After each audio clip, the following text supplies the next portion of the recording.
Good afternoon, folks. Welcome back to Fat Cat Collections. I got another watch review for you guys. Now, this one is actually one that I bought, and you guys know I've been working with a lot of different brands over the years. A lot of times I do have collaborations where a lot of watch companies send me their watches to review and give my honest take on them. This is one I actually bought with my own money. So I actually ended up selling one of my watches that is kind of a duplicate. They don't really wear much. I went to a great home, and so right now, I shouldn't say right now, most of the time, there's always some great deals happening at Invicta stores. So if you haven't checked out, if you've been living under the rock, if you haven't checked out Invicta stores, there's a link in the description. Check it out. You'll find something you like. So this is one that's been on kind of my radar for a while, and this is by Technomarine. Now, Technomarine was acquired by Invicta. They are owned by Invicta, and I don't know, I don't really remember what year this happened or much about their history prior to Invicta, or if I'm completely, wrong and maybe got some misinformation there. I'm pretty sure Technomarine was around before it was picked up by Invicta, but don't quote me on that. Do your own research. I'm sorry I don't, have the exact answer for you. But this is my second Technomarine watch. I've heard over the years a lot of folks talk about, get a Technomarine, it's better quality than Invicta, and I'm here to confirm that that is not true. The quality of Technomarine, S. Kaufman, any of the other brands that are owned by Invicta are all pretty comparable. And in all honesty, most of the watches out there are all pretty comparable across the board. We are going to talk about some of the pluses and negatives on this watch, but I absolutely love it. So as far as the presentation, let me just show you the box. Most of the Technomarine watches, at least the ones that I've received or purchased, just have this kind of bright aqua blue box. There's kind of embossed Technomarine right on the top of it here, and of course their logo. I like the Technomarine branding. I think it's a very cool logo. I'm not sure what it's supposed to be, but you can kind of see it right there. It's on the side as well.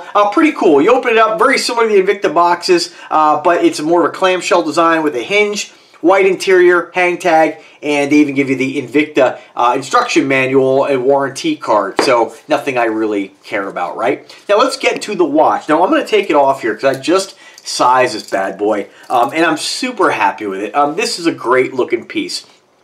So this is done all in obviously that royal blue. I am quite pleasantly surprised. I thought when I bought this that it was going to be more of your blue that you're going to find on, if you haven't checked out my Blue Label Grand Octane review I did, it's a high polish mirror finish, kind of like or exactly like what you see on the side of the case. But pleasantly surprised, you can't tell by the picture, or at least I couldn't, that there is two types of finishing on here. We have a brushed sort of almost anodized finish, and then that mirror polishing. Then obviously a real, real highlight is all the gemstones or crystals. I'm not sure if they're cubic zirconian or white topaz. I assume they're just like a glass or cubic zirconian all around the bezel and on the face. This is a fun, absolutely beautiful watch, and what is something that I said over the years, it's hard to find iced out watches that give you good quality, right? Most of the time when you find watches like this, you're getting, and I will say, there are more, you see more on the channel by Duxo, those are fantastic, but this has a lot of bling to it, and I think anytime you start to get watches that have this much bling, you're really starting to drop into territory where you're really losing quality on watches. When you look at some of these pretty expensive brands like Freeze and what's another one like, what's the other? There's a couple of other brands. If you type in like iced out watches, you'll find a whole bunch of different companies. And the quality of those just isn't on par with your entry-level Invicta watches. It's just not. Especially when you start looking at brands like Hello Ice and these no-name kind of hip-hop bling kind of stuff. Don't get me wrong, they're fun. Buy them. I do. I have several. But this is what I'm looking for really in a watch, is that good quality with the bling. So, and during this video, I will throw up some pictures here so you can see just some close-ups and you can kind of compare what the video looks like as opposed to the pictures. It does have a 3/16 stainless steel back, which is a screw-down case back. That's always, it's always, in my opinion, I don't always consider it a checkbox, but it kind of is. If I saw a pressed-on case back, although there's nothing wrong with that, I do like the threaded case back. It's just, to me, it's more of a sign of, build quality. We have what we would say like a homage bracelet to or a copy of a bracelet to your, this is your Jubilee Bracelet, I think it's called, by Rolex. Very classic. You're going to find this on, lots of watches out there. It's cool. I've always liked the Jubilee Bracelet. A lot of guys well, even when you're comparing, like, talking about real Rolexes, they talk about band stretch. I don't know where that term came out. Metal does not stretch unless it's like changing state, but metal does bend. And so a lot of times when you have a lot of flexibility like this, it's nothing wrong with it. Sometimes the pins can bend and you'll have a watch that may bend further in one direction. But generally, this is just a sign of really loose tolerances. It's meant to do that. It's meant to kind of flop around, and as the urban gentry said once, jingly jangly, I think is what he said. Now, as far as the quality of the bracelet, we do have solid side links, but the center links are hollow. So that might be a deal breaker for some. For the price on this, I don't know how you couldn't want to pick this up. I'm probably going to pick up the green one at a later date. I hope I do anyway. As far as the color combinations, it is available in the blue. You do have it in that money green. You do have it in purple, which is kind of nice too. I think my boy Rico will probably want to check that one out. And the difference in face on those is that on this one here, you have almost like a, kind of like a horizontal grain. You probably can't see it by the video on that kind of black face. There is sort of a texture to it. I wish they would have done black mother of pearl. They did do black mother of pearl on the green version, which is awesome. And then, of course, if you get the purple version, you have a white mother of pearl. Great looking watches. A lot of ice on these. I mean, check that out. We have it around the inside of the bezel. We have it on the outside of the bezel. We have it on the indices. And we have it around each of the chronograph dials. This is a great looking watch. Now, this one was on my radar for a while. And the other variations is that they have it in gold. They have it in this all stainless steel. Many different color variations. And several different size variations. I opted for the 47. It is available in a 39.5. If you like the smaller watches, this is an option for you. Ladies, gentlemen, they're unisex. Either one's going to be totally fine. I will say the purple one definitely is a little bit more, I think, if we have to lean towards more unisex than the blue. Yeah, but, I mean, like I said, my boy Rico, he's rocking the purple left and right. I would love to get the purple and the green. I don't want to get the one first to see what it looks like. Now, what else? We do have a stamped clasp. That might be a deal breaker for some, but ultimately, it's just as strong. Nothing's going to fail on this. It's fine, but everybody has their little check boxes. I'm assuming the end links on this are actually hollow as well, up at the lugs. But everything is 3/16 stainless steel. It does have a screw down crown and function pushers. As far as the water resistance, so since we're talking about that, we have. Let's see if they list it. I hope they list it. Yeah, of course they don't. How could you not list it? Oh, man. All right. Well, they don't list it. Let me see if it says it on the back here. Amazing. It does not list it on the back either. So we don't know what the water resistance is on this, which is definitely a disappointment. So let's just cut. I'm sorry. All right. So if you go. I'm glad they listed it. So if you go under the specifications, again, link is in the description to this exact watch. You're going to find in the description or kind of the write-up, it's got a list 200 meters of water resistance. Size, again, 47 millimeters in case diameter. This is similar to the size you're going to get on your Grand Divers. Just an awesome looking piece. Now, before I talk about the movement and kind of some of the things it lists on there, I just want to state a couple negatives about this watch. So, right off the bat, I don't know how well this is going to last as far as the plating. Time will tell. I take care of my watches, but there are a few spots, like kind of where the links have, and this isn't even worn yet, where the links have kind of touched and rubbed. You can see a little bit of the finish kind of wearing off already. And I will state, though, Invicta has great finishes, but I will state that anytime you start getting involved in more of the colored finishes, I have found that the blues tend to wear more than your actually metal finishes. So if you have like a gold plating, a rose gold plating, there's actually metal in that when they plate that. Again, I don't know everything about the plating process, but it adheres much better than some of these plating techniques. Now, I'm not saying this is going to totally fail. I don't, time will tell. I have a blue label Invicta. I've worn it for years. I don't have any issues. The only issue I've had was on another Grand Octane that I ended up selling that did have a matte finish blue, kind of around the buckle here. It started to wear a little bit. Nothing that really made me say, oh man, I'm really upset with the quality, but just kind of keep that in mind. Everybody's different as far as what they're looking for. The thing about this is that you really can't get too upset on this because this is $59. I mean, so yeah, you're going to pay the shipping, $9 and tax. But if you're going to, if you like the colors, I would just go ahead and pay one shipping charge and just get them all. Absolutely stunning value. Now, this is the same watch done in the gold, done in the two-tones, same thing, but their counterpart, if you get it all in the stainless steel with, like, for instance, the other one I was looking at was the blue stones and clear stones, you get $199. So, I mean, that's quite a price difference. Would I pay $199 for it? Probably not, just because when you get into $199, you're starting to get to that point where the watch has got to be really pretty unique for me to personally buy it. That doesn't mean you shouldn't, but I'll tell you, if you're familiar with the pro divers, if you're familiar with the grand divers, this is pretty comparable. I think that if this did have the oyster bracelet, you probably would have solid center links. But it does have hollow center links. It does have, from what I can tell, hollow end links. Again, not a deal breaker for me. It may be for you. As far as the crystal, I don't know if this uses flame fusion. Let's see if they list that. Again, nothing that really bothers me at all. I mean, for 59 bucks, I mean, I can't... There's nothing that makes me say, oh, I wish, I wish, I mean, this is amazing. It just says stone type, that they're crystals as far as the stones. It does have tridonite lume, and now they do list the movement is a Swiss quartz by TMI. It's a VD53. However, when I go to the caliber corner here, and you guys let me know, confirm or deny, when they list this on their website, it's a caliber VD53, 53A, B, and C. It is a quartz, of course, but they list that this is a Hattori, aka Seiko S2 movement.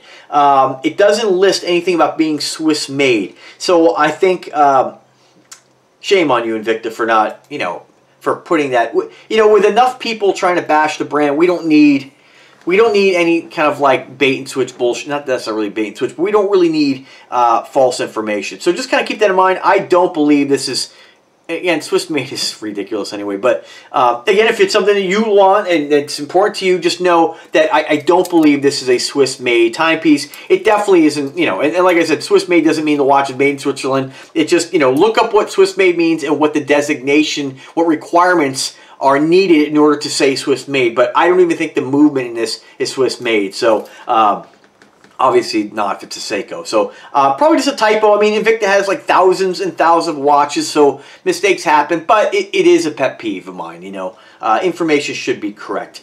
They say, I'm not going to give all the product family code. It is called the Manta Ray, but I just encourage you to click the link in the description and check it out. You can look at it. I'll tell you, when you go to the site, though, this is much nicer in person. When you go to the site, through the link, you're going to see this watch being all blue. It's a pretty low resolution pick, in my opinion. I'm going to throw them up here anyway so you can see them, but you can't see the difference in finishing. And when you get this, you're going to be pleasantly surprised at the difference in the finishing. So again, you have, and you can see it by the video, it's pretty clear, you have those mirror polish center links, that brushed finish end links, or side links, or outer links. You do have mirror polishing on the side of those links. We do have a mirror polish case with mirror polish crown and function pushers. And of course, we have a brush finish on the top of the case. So I love when they do multiple finishes on these watches.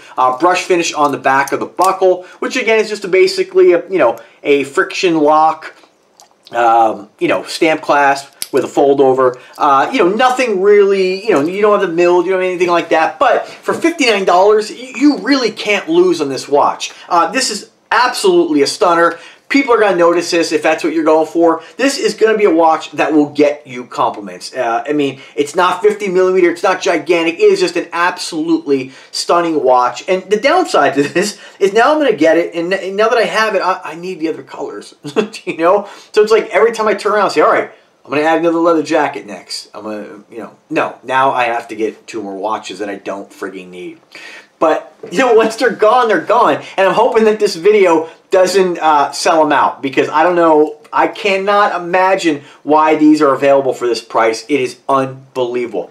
Now, super negative part about this watch, and I'm going to be straight up real with you guys. You guys know I'm not, there's lots of watches I love, but I'm always honest with you folks when there's an issue. And this is a real issue.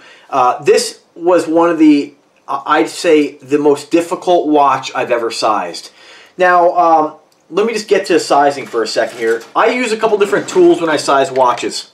Always have a needle nose plier, basic jeweler's hammer, and what I use is just these very simple basic push pin removers like this. They usually come with a lot of different watches. You can buy them super cheap. And what I basically do is I basically just hold the watch. This is going to be kind of like, you know, maybe not the most professional way of doing it, but if you haven't sized a watch, there are arrows telling you which direction to push the pins because they are a split pin design. If you push them the wrong way, they'll get lodged inside inside each link. I have very rarely had difficult watches to size. And what I do is just basically put this pin, I kind of hold it on my leg. Your leg kind of has a little bit of, you know, you got some meat there, some cushion. And what I do is just basically line it up and tap it with the hammer. The pins come out with ease, size it, you're good to go. This watch was absolutely horrific to size, almost to the point where I thought I might have to bring it into a professional to size it. And I've had this happen when it comes to watches that are plated. Not necessarily with the gold-plated watches, but it seems like anytime we either have the iridescent finish, we have colors, definitely the blue. However they plate this, I don't know if they make the bracelet and then they plate it after the bracelet's assembled. I can only assume that's what happens.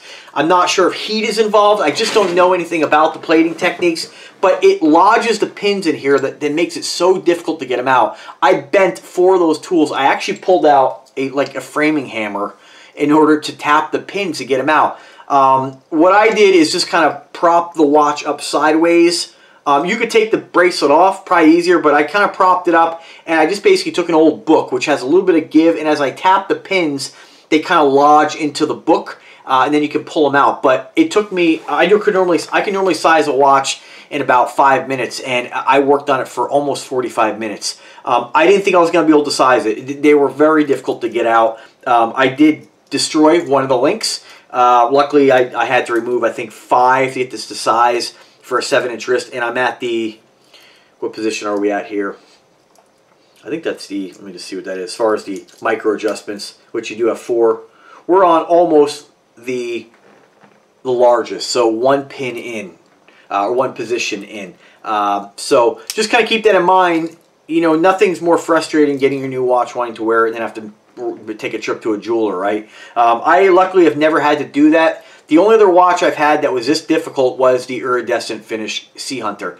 I mean, I'm surprised I was able to size it. So just kind of keep that in mind. I know some of you are going to come back at me and be like, oh, make sure that's because you're using the wrong tools, Fat Cat. You know, there's other tools like this that you basically lay the watch bracelet in, you turn the pin, and it pushes the pin out. This is not going to work for you. You know, these things are really cheap. You could probably get a better one, but I have all metal ones as well, and they just end up bending the pins. When you have something that's done like this tight, that's a real defect in my opinion. But for $59, you know, if I did it, you can do it. Just take your time. You know, don't destroy the watch. You know, and when in doubt, you know, you could bring it to a guy. I'm sure they have better techniques than I'm you know, using or utilizing. But I got it done. So without further ado, let's throw on the wrist. So I am so excited to have gotten this watch. I love it. So I have a 7-inch wrist. I weigh about 185 pounds as of today, and about 5'8". So this is what this bad boy looks like on a guy my size, my height, and my weight. 47 is a killer size. You know, it's not too big, it's not too small, and this sucker has just a gorgeous wrist presence. I mean, it's unbelievable, and I gotta get the green and purple. I mean, it is stunning. Oh man, let me get back a little bit so you guys can see it at a distance here. Give you an idea what it looks like. I mean, just an incredible piece. You know, and I'm always drawn to the blue watches, but you know, like my Blue Label Grand Octane, I don't wear that very much, you know, and I don't know, the blue, a lot of times I'm drawn to it, but then when I get it, I'm like, I don't know about this, you know, and I still wear them, don't get me wrong, but this one here, I don't know, it's absolutely stunning, it's absolutely gorgeous, and I mean, pick this up while you can. If you're going to buy it, just get the blue. I already got my blue, so sell out the blue. Leave the green and the purple for me. But hey, you know, all joking aside, pick it up. You can't lose on this. It's stunning. As far as the quality, when you compare it to your pro divers, you know, it's comparable. You know, I would say, I would almost lean a little bit more towards saying some of the pro divers. I liked when, what was it, Trap Vision and Simucon did a video the other day, kind of a little collaboration. They were talking about the different qualities, and I've said it many times. Invicta, the quality, there's the reserve level quality, and then there's kind of like some lesser grades. I don't really think that Invicta has multiple layers of quality. I just think you have the ones we all want, the reserve level, a lot of your pro divers, but then you have some of the pro divers, some of the other watches that are not the same quality. When I compare this watch, if you ever checked out the Invicta Seawolf I reviewed, it's on this channel, I would say we're pretty comparable with that. That one does have an automatic movement. That's the only downside with this. I would love to have seen a Seiko NH35 in this, just so you don't have to worry about the batteries. But, you know, I mean, for $59, it's an amazing value. If I was gonna, I probably wouldn't have bought it for $200. I think that a watch like this, although if you absolutely, you know, love this watch, I wouldn't dissuade you from, but you guys know me, I'm kind of cheap. I don't know, you know, like I said, I almost bought the, what was the gold one for about $130, but which I think really about $130, $140 is a really fair price for this. $200 I think is a little steep, just like I think $200 is steep for a lot of watches. But I mean, this price is unbelievable. The stones look great. I can only hope they come out with more colors of this, but being that they're not really selling, obviously they're not selling because they have them listed for $59. Once they're gone, you probably won't see them again. So I would love to have seen this bad boy in red with some red stones. Oh my God. So anyway, guys, thanks for watching. Appreciate you taking the time to listen to me ramble about this awesome watch. If I can help you in any way, let me know. As always, all the links are in the description, and you guys have a fantastic day. Take care now.